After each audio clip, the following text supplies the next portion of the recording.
मृत्यु पर शोक नहीं करना चाहिए। श्री कृष्ण ने क्यों दिया था अर्जुन को गीता का उपदेश? महाभारत काल में पांडवों और कौरवों में राज्य संपत्ति को लेकर मतभेद था। पांचों पांडव युधिष्ठिर, भीम, अर्जुन, नकुल व सहदेव धर्म का पालन करते थे। कौरवों में ज्येष्ठ दुर्योधन दुराचारी और लालची था। पांडव और कौरव एक ही परिवार से थे, लेकिन दोनों की नीयत में दिन रात का अंतर था। पांडु की मृत्यु के बाद धृतराष्ट्र अपने ज्येष्ठ पुत्र दुर्योधन को राजा बनाना चाहता था। दुर्योधन का मामा शकुनी कौरवों को पांडवों के खिलाफ भड़काता रहता था। भगवान श्री कृष्ण को कौरव और पांडवों के भविष्य के बारे में पता था। वे चाहते थे कि युद्ध ना हो, इसलिए श्री कृष्ण स्वयं 3 बार शांति दूत बनकर आए और कौरव पांडवों के बीच सुलह करानी चाहिए, किंतु दुर्योधन नहीं माना। तब श्री कृष्ण ने कहा कि तुम पांडवों को आधा राज्य दे दो और दोनों शांतिपूर्वक रहो, लेकिन दुर्योधन नहीं माना। तब पांडवों ने कहा कि हमें राज्य की लालसा नहीं है, हमें केवल 5 गांव दिलवा दीजिए और पूरा राज्य चाहे दुर्योधन को दे दीजिए। लेकिन दुर्योधन ने साफ इनकार कर दिया और कहा कि 5 गांव तो क्या, वह सुई की नोक जितनी जगह भी नहीं देगा। दुर्योधन ने पांडवों से कहा कि अगर तुम्हें 5 गांव चाहिए तो कुरुक्षेत्र में आकर हमसे युद्ध करना पड़ेगा, हमें पराजित करके राज्य हासिल करना होगा। तब दोनों पक्षों में युद्ध का आगाज हुआ। भगवान श्री कृष्ण अर्जुन के रथ के सारथी बने थे। तब युद्ध भूमि में अर्जुन ने देखा कि उनके विपक्ष में उन्हीं का परिवार खड़ा है, उन्हीं के गुरु भाई बंधु हैं। इसलिए वह बोले कि यह तो अधर्म है, मैं अपने ही परिवार के साथ राज्य के लिए कैसे लड़ सकता हूँ। अर्जुन ने कहा कि हे माधव, मुझसे यह नहीं होगा, अपने ही परिवार के विरुद्ध मैं खड़ा नहीं हो सकता।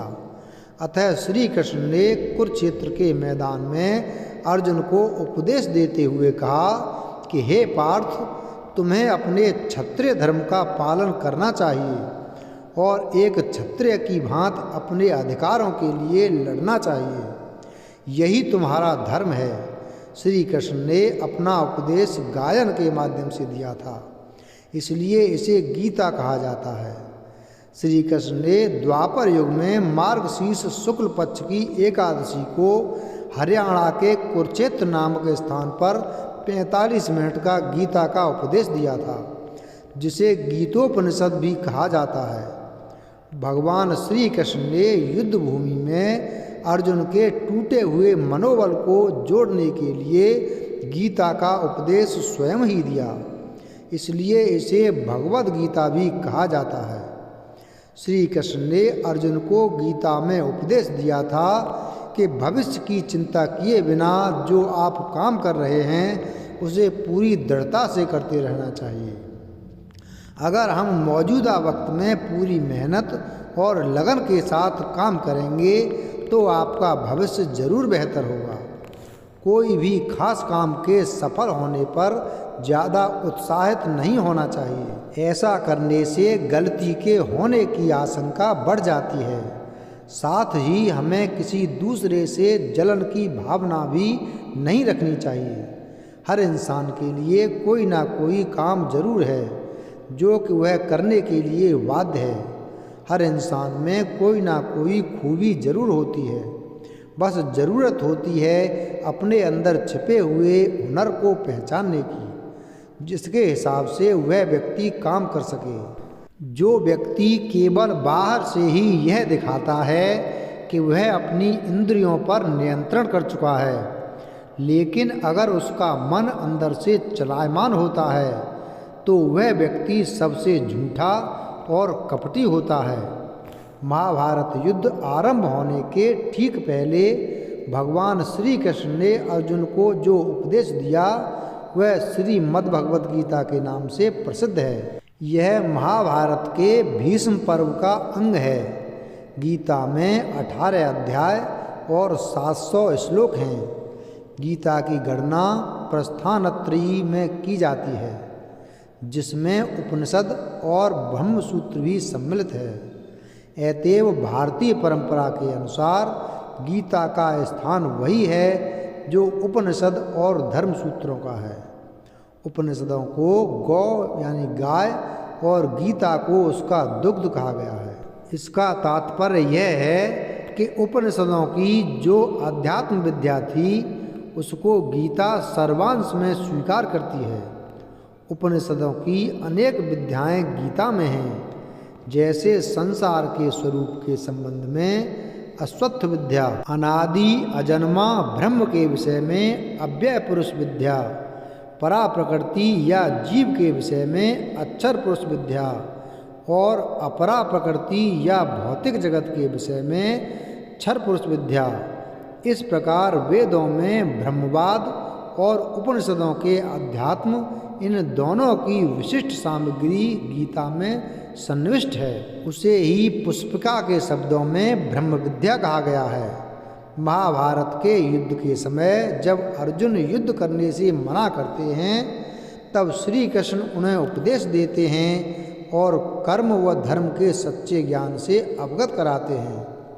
श्री कृष्ण के इन्हीं उपदेशों को श्रीमद् भगवत गीता नामक ग्रंथ में संकलित किया गया है। महाभारत को महाकाव्य रूप में लिखा गया भारत का ऐतिहासिक और दार्शनिक ग्रंथ माना जाता है। यह विश्व का सबसे बड़ा महाकाव्य ग्रंथ है। इसमें लगभग 1 लाख श्लोक हैं, जो इलियड और ओडिसी से 7 गुना ज़्यादा माना जाता है। महाभारत का एक छोटा सा हिस्सा मात्र है गीता। महाभारत में वेदों और अन्य हिंदू ग्रंथों का सार निहित है। महाभारत को महर्षि वेद व्यास जी ने लिखा था। आओ जानते हैं महाभारत कब, कहाँ, क्यों और कैसे हुई थी। शोधानुसार महाभारत का युद्ध 22 नवंबर 3067 ईसा पूर्व हुआ था। तब भगवान श्री कृष्ण 55 या 56 वर्ष के थे। हालांकि कुछ विद्वान मानते हैं कि उनकी उम्र 83 वर्ष की थी। महाभारत युद्ध के 36 वर्ष बाद उन्होंने देह त्याग दी थी। इसका मतलब 119 वर्ष की आयु में उन्होंने देह त्याग किया था। आर्यभट्ट के अनुसार महाभारत युद्ध 3137 ईसा पूर्व में हुआ था।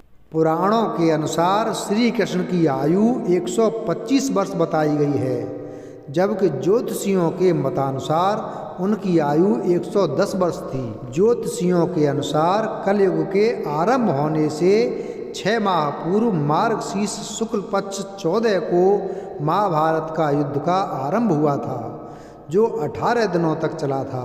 कलयुग का आरंभ श्री कृष्ण के निधन के 35 वर्ष पश्चात हुआ। वीडियो अगर पसंद आया हो तो वीडियो को लाइक करें, चैनल को सब्सक्राइब करें और बेल आइकन प्रेस करें। धन्यवाद।